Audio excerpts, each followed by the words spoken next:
एक माँ और बेटे ने मेले को देखने की करी तैयारी।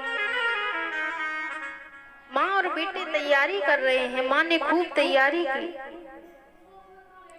नीला दुला कर अपने लाल को सजाया, नीला दुला कर अपने लाल को सजाया। नजर ना लग जाए काजल उसे लगाया। लाल को चलता देख मैया चलने लगी, लाल को हंसता देख ममता मचलने।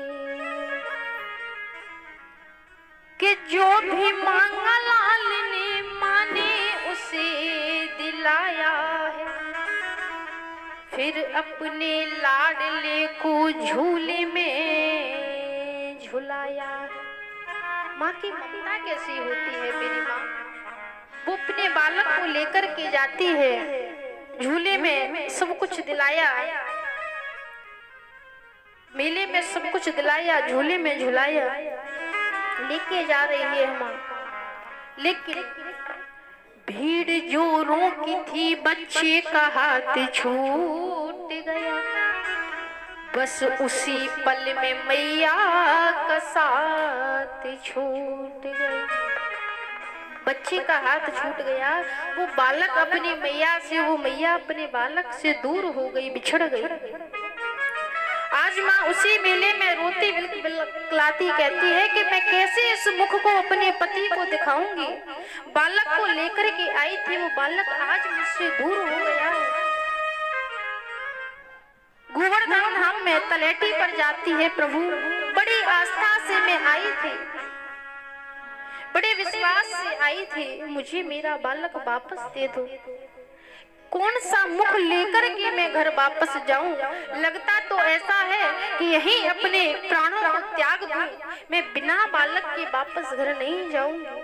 प्रभु मेरा मुन्ना मुझसे दूर हो गया है, मेरा बेटा मुझसे दूर हो गया है, मुझे उसे वापस दे दो। प्रभु बड़े आस्था से आई थी और उसी आस्था से कह के जा रही हूँ कि फिर अगले वर्ष इसी दिन, इसी गुरु पूर्णिमा को मेले में आऊंगी, मुझे मेरा बालक वापस दे देना। वो माँ रोती बिलखलाती घर को गई है। पति से कहा कि मुन्ने का, मेरे बेटे का हाथ मुझसे छूट गया, वो बालक नहीं मिला। फिर वही वर्ष आया, वही तिथि आई, वही पूर्णिमा आई। वो माँ फिर से गोवर्धन धाम में उस मेले में गई। उस तलेटी पर जाकर के दोनों घुटनों को टेकते हुए माँ हाथों को जोड़ कर कहती है, प्रभु बड़ी आस्था लेकर के, बड़ा विश्वास लेकर के मैं आई हूँ। गोविंद मुझे मेरा बालक वापस दे दो, वरना तब तो चली गई थी, आज इसी चौखट पर अपने प्राणों को त्याग दूंगी अगर तुमने मुझे मेरा बालक वापस नहीं दिया। जैसे ही वो माँ प्रभु से पुकार लगाने लगी, उस माँ ने तलेटी पर धारणा की, प्रभु के सामने प्रार्थना की कि उस माँ की नजर पड़ी। उस माँ ने क्या देखा कि उसी मेले में उसी का बालक हाथ पकड़े हुए कोई औरत, कोई मैया उसको लेके जा रही है। वो माँ वहां से उठी, प्रभु के चरणों को प्रणाम करके और जाकर के उस माँ के हाथ से उस बालक को झट से खींच लिया। बोली मेरा बालक है जो 1 वर्ष पहले इसी पूर्णिमा में, इसी मेले में मुझसे बिछड़ गया था। लेकिन वो असली माँ कहती है बालक मेरा है और नकली माँ कहती है बालक मेरा है। दोनों में झगड़ा बढ़ गया। इतना के बाद थाने तक पहुंची, थाने से कोर्ट तक पहुंची कि यहाँ के जज साहब भी बड़े चतुर हैं। यहाँ के जज साहब बड़े समझदार थे। मैं अभी फैसला कर देता हूँ आखिर इसकी असली माँ कौन है, नकली माँ कौन है, बालक किसका है। कि वहाँ के जज साहब भी बड़े विद्वान हैं, फैसला देता हूँ साक्षी मेरा भगवान। बोले आप लड़िए मत, मैं फैसला करता हूं। जज साहब कहते हैं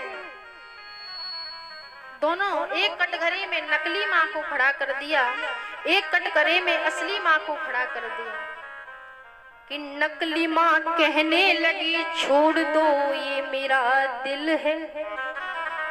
नकली माँ कहती है ये मेरा दिल है।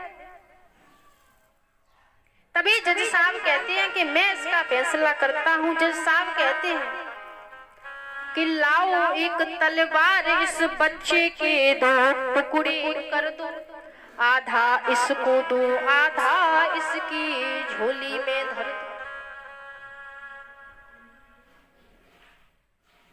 तुरंत फैसला हो जाएगा। तभी नकली माँ कहती है कि नहीं छोड़ दो ये मेरा दिल है। असली माँ कहती है छोड़ दो इसकी पीठ पर तिल है। बोले पीठ के पर तिल हो जाने से बालक तेरा हो जाएगा क्या? बोले तेरी संतान होती तो तुझे भी पता होता कि मेरे बालक पर कौन से बदन पर कौन सा निशान है। जिस दिन संतान के घर में जन्म लेती है वो माँ वो पिता हर चीज जानता है कि मेरा बालक जब हुआ तो उसके कौन सी कमी आई थी। तेरा बालक होता तो तू भी जानती कि इसकी पीठ पर तिल है कि नहीं है। तभी जज साहब कहते हैं कि शांत रहिए, आधा इसको देता हूँ आधा उसको देता हूँ कि लाओ तलवार इसके दो टुकड़े कर दो, आधा इसकी झोली में धर दो आधा इसको दो। तभी नकली माँ बोल पड़ी सही कह रहे हो जज साहब, यदि मेरा नहीं हुआ तो उसका भी नहीं होगा। असली माँ क्या कहती है कि ना लाओ तलवार ना ही टुकड़े कर दो, कि ना लाओ तलवार ना ही टुकड़े कर दो। असली माँ कहने लगी बांझ की झोली भर दो। असली माँ कहने लगी बांझ की झोली भर दो। असली माँ कहने लगी बांझ की झोली भर दो।